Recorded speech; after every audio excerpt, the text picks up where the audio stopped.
Don Bosco school Godda में छात्र मंत्रिमंडल का गठन, बच्चों को मिला नेतृत्व की जिम्मेदारी। आज के समय में केवल किताबों तक सीमित शिक्षा बच्चों के समग्र विकास के लिए पर्याप्त नहीं मानी जाती। बदलते दौर में यह आवश्यक हो गया है कि विद्यार्थियों में नेतृत्व क्षमता, निर्णय लेने की योग्यता और जिम्मेदारी निभाने की भावना भी विकसित की जाए। इसी उद्देश्य को ध्यान में रखते हुए गोड्डा के डॉन बॉस्को स्कूल में एक सराहनीय पहल की गई, जहां छात्र मंत्रिमंडल का गठन कर बच्चों को नेतृत्व की वास्तविक जिम्मेदारी सौंपी गई। इस पहल के माध्यम से विद्यालय ने यह संदेश दिया कि बच्चे केवल पढ़ाई ही नहीं बल्कि संगठन और प्रबंधन की बारीकियों को भी समझे। कार्यक्रम के दौरान विद्यालय के निदेशक अमित राय ने चयनित विद्यार्थियों को विभिन्न मंत्रिमंडलों की जिम्मेदारियों सौंपते हुए उन्हें शिक्षकों के मार्गदर्शन में कार्य करने का अवसर प्रदान किया, ताकि वे अपने कर्तव्यों का सही तरीके से निर्वहन कर सकें। इस अवसर पर कैबिनेट से जुड़े सभी मंत्रिमंडलों के चयनित छात्र छात्राओं को पद एवं गोपनीयता की शपथ दिलाई गई। शपथ ग्रहण समारोह के माध्यम से बच्चों में अनुशासन, ईमानदारी और कर्तव्य निष्ठा के साथ कार्य करने की प्रेरणा जगी, जिससे वे अपने दायित्व को गंभीरता से समझ सकें। मंत्रिमंडल के हेड के रूप में सत्यम दास और सोफी सोरेन टुड्डू को चुना गया है। वहीं sport, culture, discipline, sanitation, environment, education और कम्युनिकेशन जैसे विभिन्न मंत्रालय के लिए भी छात्रों का चयन किया गया है, जिनका मार्गदर्शन संबंधित शिक्षक करेंगे। विशेष रूप से कक्षा 3 की छात्रा मान्या राय को प्ले से कक्षा 3 तक के बच्चों के लिए अनुशासन मंत्री नियुक्त किया गया है। यह पहल छोटे बच्चों में शुरुआती स्तर से ही अनुशासन और सकारात्मक व्यवहार विकसित करने की दिशा में एक महत्वपूर्ण कदम मानी जा रही है। विद्यालय प्रबंधन ने विश्वास जताया है कि छात्र मंत्रिमंडल बच्चों में नेतृत्व क्षमता, सहयोग की भावना, अनुशासन और उत्तरदायित्व को और मजबूत करेगा तथा उन्हें भविष्य में एक जागरूक और जिम्मेदार नागरिक बनाने के लिए प्रेरित करेगा। पहल देखने को मिल रही है कि अभी अपने स्कूल में सभी बच्चे शपथ लेने, क्या कुछ कार्यक्रम है? Very good morning. First of all, this is the program of our student council of our school. So we have appointed all the ministries given to the students so that they can fulfill the duties separately, and plus they learn the art of leadership so that they can be a good leader in near future, and plus make a leader for themselves also. So this is what.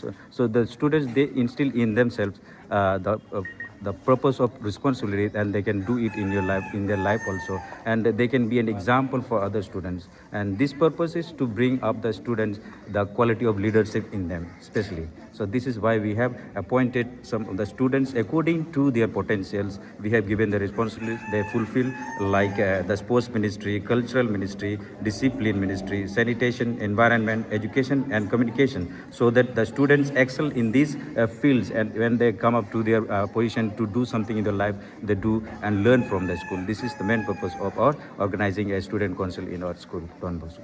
Thank you. मिली है आपको? At first, good morning to everyone. My name is Sophie Saron and I am a head girl of this school, and my responsibility to guide them, guide this all students, or I will complete my duties with my honesty and respectful, and I will complete my responsibilities. मिली है आपको? First of all, good morning to everyone. My name is Satyam Das.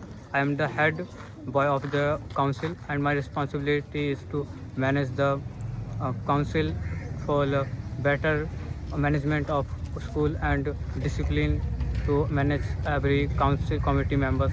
Thank you. देखने को मिली है sir कि कई सारे बच्चों को आपने जिम्मेदारी दी। कितने बच्चों को जिम्मेदारी दी है? लगभग 50 बच्चों को, 50 बच्चों को जिम्मेवारियां दी गई है। ये जिम्मेवारियां हैं कि एक मंत्रिमंडल का गठन हमने किया है, कैबिनेट का, और बच्चों को टीचर्स से घनिष्ठता बनाते हुए बच्चों को ये जिम्मेवारी दी गई कि आगे चल के वो कैसे अपने आप को समाज में और देश में स्थापित कर सकें।